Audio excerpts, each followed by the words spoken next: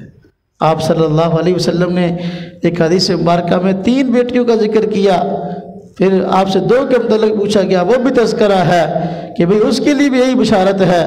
تو یہ حضور نبی پاک صلی اللہ علیہ وسلم نے بچیوں پر ظلم کا دروازہ بند کیا اور امت مسلمہ کو خوشخبریاں سنائی کہ جو بچیوں کو آپ پالے اور ان کی پرورش کرے، ان کی شادی کرے، اس کے لیے جنت کی بشارت ہے۔ حضور نبی پاک صلی اللہ علیہ وسلم نے بیٹی کو رحمت قرار دیا، جبکہ عرب کے اندر تو بیٹی کو زندہ دفن کر دیتے تھے۔ آپ صلی اللہ علیہ وسلم کے پاس ایک مرتبہ ایک صحابی آئے، انہوں نے پوچھا اللہ رب العزت کسی سے راضی ہوں بہت زیادہ تو اس کو کیا عطا کرتے ہیں، کون سی نعمت عطا کرتے ہیں؟ آپ نے فرمایا اللہ پاک کی ذات جس سے بہت راضی ہوں اس کو بیٹی عطا کرتے ہیں۔ انہوں نے پھر پوچھا یا رسول اللہ صلی اللہ علیہ وسلم اگر اللہ پاک اس سے بھی زیادہ راضی ہوں تو پھر؟ تو آپ نے فرمایا اگر اللہ پاک کی ذات اس سے بھی زیادہ راضی ہوں تو اس شخص کو دوسری بیٹی عطا کر دیتے ہیں۔ انہوں نے پوچھا یا رسول اللہ صلی اللہ علیہ وسلم اگر اس سے بھی زیادہ راضی ہوں اللہ پاک کی ذات پھر؟ فرمایا اس کو تیسری بیٹی عطا کر دیتے۔ تو بیٹی کا آنا رحمت قرار دیا، اور بیٹی کے آنے پر باپ کو خوشخبری سنائی، یہ اللہ کی رضا کی دلیل ہے۔ کس قدر یہ اللہ پاک کی طرف سے انعام والی بات ہے کہ اللہ رب العزت نے بیٹیوں کو رحمت قرار دیا اور اللہ پاک کی رضا کا ذریعہ قرار دیا، جبکہ اسلام آنے سے پہلے لوگ بیٹیوں کا پیدا ہونا اپنے لیے ناپسند سمجھتے تھے۔ دیکھو آپ صلی اللہ علیہ وسلم نے خود اپنی بیٹیوں کے ساتھ کیسا رویہ اختیار کیا، احادیث کے اندر موجود ہے، آپ نے عملی نمونہ پیش کیا۔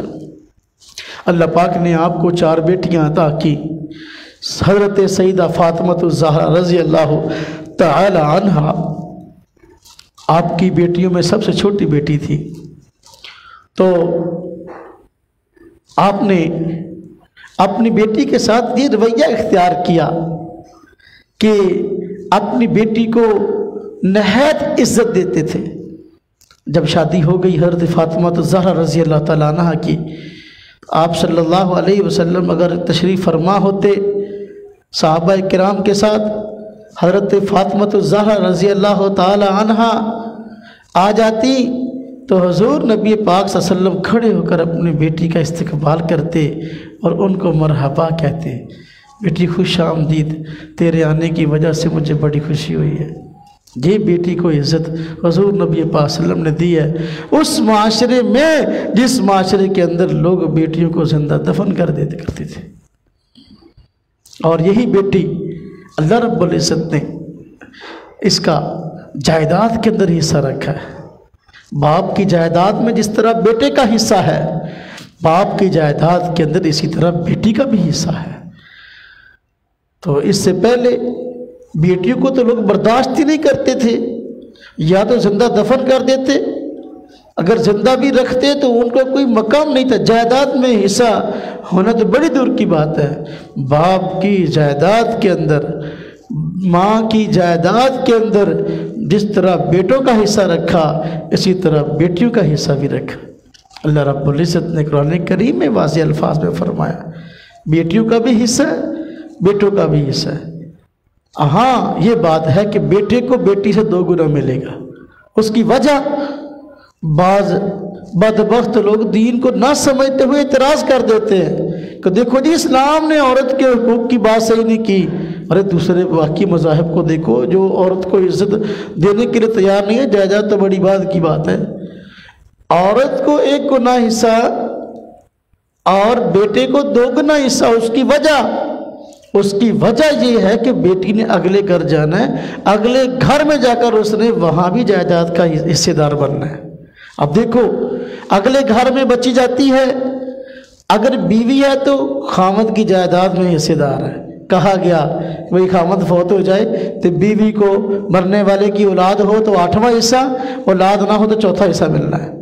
بیوی ماں ہے تو بیٹا فوت ہو گیا، اس کی جائیداد میں ماں کا حصہ ہے۔ تو یہ بھی اب اگر اپنا بیٹی ہے تو یا بہن ہے تو پھر اس کے، اور اگر قریبی رشتہ دار نہیں ہے مرنے والے کی بہن موجود ہے تو پھر بہن کے لیے حصہ رکھا ہے۔ تو یہ اسلام نے مردوں کے حقوق کی بات بھی کی ہے اور عورتوں کے حقوق کی بات بھی کی ہے۔ حضور نبی پاک صلی اللہ علیہ وسلم نے بیٹی کو جو عزت دی تو وہ معاشرہ اس کا تصور بھی نہیں کر سکتا۔ آپ صلی اللہ علیہ وسلم نے عورت کو عزت دی۔ حضرت فاطمہ الزہرا رضی اللہ تعالی عنہا، ہاں جی، ایک مرتبہ ایسا ہوا کہ آپ صلی اللہ علیہ وسلم تشریف فرما تھے، حضرت فاطمہ الزہرا رضی اللہ تعالی عنہ تشریف لائیں، آپ کے نواسے حضرت حسن رضی اللہ عنہ اور حضرت حسین رضی اللہ عنہ تشریف لائے، حضرت سیدنا علی المرتضیٰ رضی اللہ تعالیٰ عنہ تشریف لائے۔ مسلم شریف میں روایت ہے آپ صلی اللہ علیہ وسلم نے محبت کی وجہ سے ان کو ایک چادر کے اندر جو ہے وہ چھپا لیا، ان سب کو، بیٹی کو، داماد کو، نواسوں کو، اور فرمایا ہؤلاء اہل بیتی، یہ میرے گھر کے فرد ہیں، یہ میرے گھر کے افراد ہیں، یہ میرے گھر کے لوگ ہیں۔ یہ کیوں بات ارشاد فرمائی؟ لوگ بس اوقات اس کو کسی اور طرف لے جاتے ہیں، جس پس منظر میں آپ نے بات ارشاد فرمائی وہ پس منظر سمجھنے کے قابل ہے۔ آپ صلی اللہ علیہ وسلم نے حضرت فاطمہ کی شادی کر دی تھی، نواسے ہو گئے، داماد۔ ہمارے معاشرے کے اندر آج بھی بعض عجیب لوگوں کا یہ ذہن ہے کہ جب بچی کی شادی کر دیں اب وہ دوسرے خاندان کا حصہ ہوگی، اب ہمارے خاندان سے اس کا تعلق نہیں ہے۔ جب بچی کی اولاد ہو جائے، نواسے نواسیاں، وہ کہتے ہیں یہ دوسرے خاندان کی اولاد ہے، ہماری اولاد نہیں ہے۔ جو پوتے پوتیاں یہ ہمارے خاندان کی اولاد ہے، یہ ہماری اولاد ہے، لیکن نواسے نواسیاں یہ جدھر بچی چلے گی دوسرے گھر میں ان کی اولاد ہے، ہماری اولاد نہیں ہے۔ حضور نبی پاک صلی اللہ علیہ وسلم نے اس پس منظر میں بات ارشاد فرمائی کہ بھئی پوتا اور پوتی ہو یہ بھی اپنی اولاد ہے، نواسا اور نواسی ہو یہ بھی اپنی اولاد ہے، اور بیٹی شادی سے پہلے بھی اپنے گھر کا فرد ہے، شادی کے بعد بھی اسی گھر کا فرد ہوتی ہے، اس گھر سے اس کا تعلق نہیں ٹوٹ جاتا، اس کو دوہری ہمدردی مل جاتی ہے، والدین کی بھی سسرال کی بھی۔ اور داماد کی حوصلہ افزائی، حضرت سیدنا علی المرتضیٰ رضی اللہ تعالیٰ عنہ کو بھی چادر میں چھپایا اور فرمایا ہؤلاء اہل بیتی، میرے گھر کے فرد ہیں یہ سارے۔